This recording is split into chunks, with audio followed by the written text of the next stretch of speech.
নমস্কার, সবাই কেমন আছেন? আশা করি ভালো আছেন। ভালো থাকবেন, সুস্থ থাকবেন, এই প্রার্থনা করি।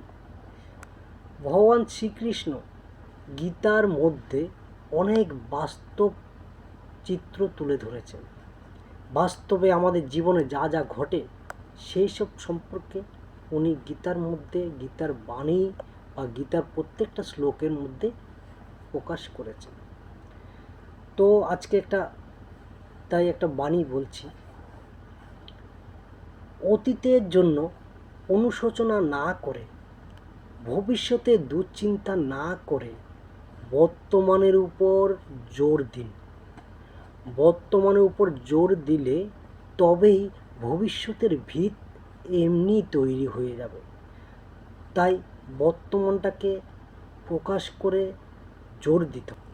তাই বলছি, বর্তমানের উপরে জোর দিন, ভবিষ্যৎ এমনি তৈরি হয়ে যাবে। নমস্কার।